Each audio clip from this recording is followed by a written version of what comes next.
നേരത്തെ പറഞ്ഞ കാര്യങ്ങൾ അതിൽ ഒരു പിഴവാണ് എന്ന രൂപത്തിൽ അദ്ദേഹം പ്രതികരിച്ചു കഴിഞ്ഞു. പക്ഷേ ആ പ്രതികരണങ്ങളിലൊന്ന് ഗാന്ധിയെ ഒന്ന് ചെറുതായി വെടിവെച്ചു കൊന്നതാണ് എന്നതടക്കമുള്ള പ്രയോഗങ്ങളുണ്ട്. താങ്കളും അത് ഓർമ്മിക്കുന്നുണ്ടാകും.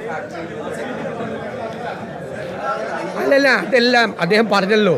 അദ്ദേഹം ഒരു പാർട്ടിയുടെ സ്പോക്സ് പേഴ്സണായി നിൽക്കുന്ന സമയത്ത് തർക്കത്തിനിടയിൽ, വാദത്തിനിടയിൽ കാഠിന്യമേറിയ വാക്കുകൾ ഉപയോഗിച്ചിട്ടുണ്ട്. ആ പ്രത്യയശാസ്ത്രം തന്നെ അദ്ദേഹം ഉപേക്ഷിക്കുകയാണ്. അപ്പം നമ്മൾ എന്തു പറയണം? നിങ്ങളത് ഉപേക്ഷിക്കരുത്, നിങ്ങൾ അവിടെ തന്നെ നിന്നാൽ മതി, ഇങ്ങോട്ട് വരരുത് എന്ന് നമ്മൾ പറയാമോ? നമ്മൾ ആ പ്രത്യയശാസ്ത്രം ഉപേക്ഷിക്കാൻ ആളുകളെ പ്രേരിപ്പിക്കുകയല്ലേ ഞങ്ങൾ ചെയ്യേണ്ടത്? ആ ജോലിയാണ് ഞങ്ങൾ ചെയ്തുകൊണ്ടിരിക്കുന്നത്. അങ്ങനെ പറഞ്ഞ ഒരാളെ തിരിച്ചു വന്ന് സ്നേഹത്തിൻ്റെ സന്ദേശം പ്രചരിപ്പിക്കാൻ ഉപയോഗിക്കുക എന്ന് പറഞ്ഞാൽ അത് വലിയ കാര്യമല്ലേ? ശരി, അപ്പോൾ ഞാൻ ചോദിക്കുന്നത്, ഇപ്പോൾ തിരഞ്ഞെടുപ്പിന് 4 ദിവസമാണ് ബാക്കി. പാലക്കാട് സന്ദീപ് വരുന്നത് ഗുണം ചെയ്യുമോ ശ്രീ വി ഡി സതീശൻ? അല്ല, ഉറപ്പായിട്ടും ഞാൻ പറഞ്ഞല്ലോ, BJP CPM അവിഹിത ബാന്ധവം പ്രതിപക്ഷം ആരോപിക്കുന്ന കാര്യമാണ്. ഇപ്പോൾ BJP വിട്ടും CPM വിട്ടും ആളുകൾ പുറത്തു വരുമ്പോൾ ഞങ്ങൾ ഉന്നയിച്ചിരുന്ന കാര്യങ്ങൾക്ക് ഈ പുറത്തു വരുന്ന ആളുകൾ അടിവരയിടുകയല്ലേ? കെ സുരേന്ദ്രനും പിണറായി വിജയനും തമ്മിലുള്ള ബന്ധം, 2 കേസുകളിൽ നിന്ന് പിണറായി വിജയൻ ഇടപെട്ട് ഈ സുരേന്ദ്രനെ ഒഴിവാക്കിയ വിഷയം, ഇതെല്ലാം ഇപ്പോൾ പുറത്തു വന്നല്ലോ. ഞങ്ങൾ പറഞ്ഞതെല്ലാം ശരിയായിരുന്നു എന്ന് വരികയാണ്. അപ്പോൾ കേരളത്തിലെ ഐക്യജനാധിപത്യ മുന്നണിയും ഇന്ത്യൻ നാഷണൽ കോൺഗ്രസും എടുത്തിരുന്ന രാഷ്ട്രീയമായ നിലപാടുകളെ ശരിവെക്കുന്നതാണ് ഇതെല്ലാം. അതാണ് ഇപ്പോൾ ഈ 4 ദിവസം എന്ന് പറയുമ്പോൾ പാലക്കാട്ടേക്ക് ഇനി പ്രചാരണത്തിനില്ല. അല്ല, നിങ്ങളെല്ലാവരും ഒരു സമയത്ത് പറഞ്ഞത്, അല്ല നിങ്ങളെല്ലാവരും ഒരു സമയത്ത് പറഞ്ഞത് ചെറിയ ചെറിയ അപ്രസക്തരായ ആളുകൾ പോലും കോൺഗ്രസ് വിട്ടുപോയപ്പോൾ നിങ്ങൾ വലിയ വാർത്തയാക്കി. കോൺഗ്രസ് പ്രവർത്തനത്തിൽ നിന്ന് 6 മാസവും 1 കൊല്ലവുമായി മാറി നിൽക്കുന്ന അപ്രസക്തരായ ആളുകൾ പോലും പാർട്ടി വിട്ടപ്പോൾ അവരുടെ പത്രസമ്മേളനങ്ങളെല്ലാം 1 മണിക്കൂർ ലൈവ് കൊടുത്ത ആളുകളാണ് നിങ്ങളെല്ലാവരും. ഇപ്പോൾ കോൺഗ്രസിലേക്ക് BJPയുടെ മുഖവും ശബ്ദവുമായിരുന്ന ഒരാൾ, കേരളത്തിലെ എല്ലാവർക്കും അറിയാവുന്ന ഒരാൾ, ആ പ്രത്യയശാസ്ത്രത്തെ ഉപേക്ഷിച്ച് കോൺഗ്രസിൽ ജോയിൻ ചെയ്യും. അതുകൊണ്ടാണിത് തിരഞ്ഞെടുപ്പ് രാഷ്ട്രീയം കൂടിയാണ്. ഞങ്ങൾ അതെങ്ങനെ അവസാനിപ്പിക്കണം, എങ്ങനെ തുടങ്ങി ഈ തെരഞ്ഞെടുപ്പ് എങ്ങനെയാണ് അവസാനിക്കുന്നത് എന്നുകൂടി നിങ്ങളൊന്ന് വൈകുന്നേരത്തെ ചർച്ചയിൽ ഒന്ന് വിശകലനം ചെയ്താൽ നന്നായിരിക്കും എന്നുള്ളൊരു വിനീതമായ. തീർച്ചയായും ശ്രീ വി ഡി സതീശൻ ഇതും തത്സമയം മുഴുവൻ സമയം കൊടുത്തുകൊണ്ടിരിക്കുകയാണ്. ഒരു കുറച്ച് സമയം കൂടി ഞാൻ ശ്രീ വി ഡി സതീശൻ 2-3 ചോദ്യം കൂടി.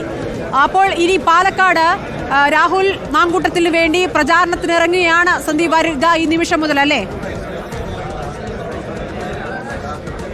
ഉറപ്പായി.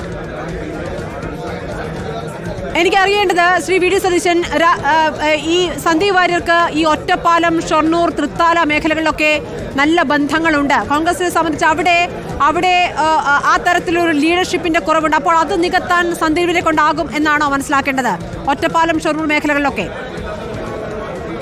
അല്ല, സന്ദീപ് വാര്യർ മുൻ മന്ത്രി ശ്രീ AK ബാലൻ പറഞ്ഞതുപോലെ വളരെ ക്രിസ്റ്റൽ ക്ലിയർ ആയിട്ടുള്ള ഒരാളാണ്.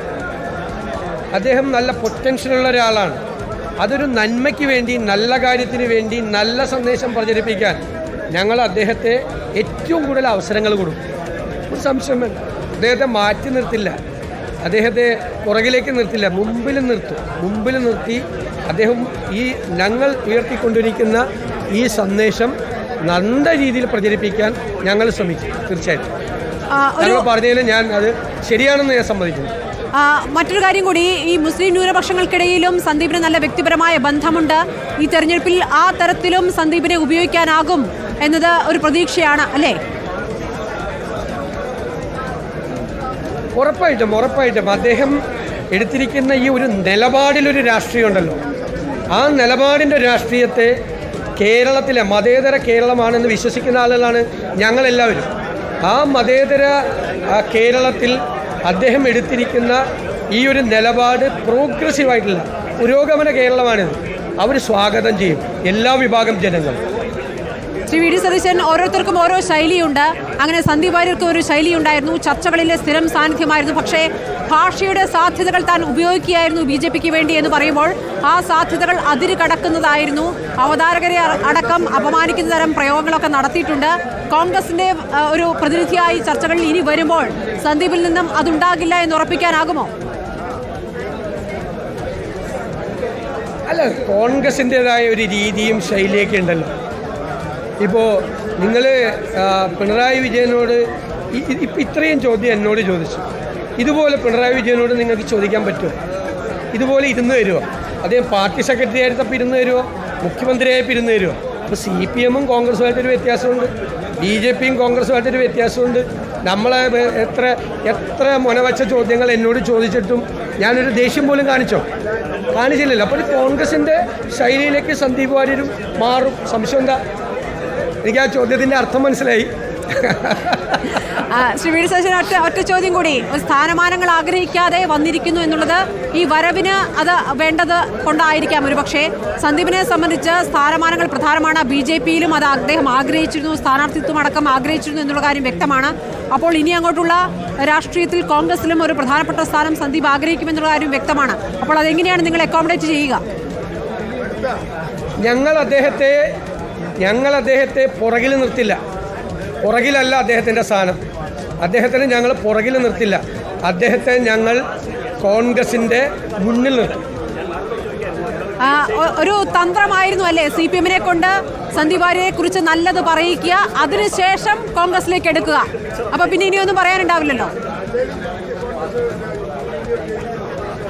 അത് നിങ്ങൾ വൈകുന്നേരം ചർച്ചയിൽ വിശകലനം ചെയ്യുമ്പോൾ നിങ്ങൾ സംസാരിച്ചാൽ മതി. ഞാൻ നോ കമൻസ്. വളരെ നന്ദി Shri V D Satheesan. Thank you very much. പ്രതിപക്ഷ നേതാവിന്റെ പ്രതികരണമാണ്. സന്ദീപ് വാര്യർ എന്തായാലും പിറകിലായിരിക്കില്ല കോൺഗ്രസിൽ എന്നുള്ള കാര്യമാണ് ഇപ്പോൾ പ്രതിപക്ഷ നേതാവ് പറഞ്ഞിരിക്കുന്നത്.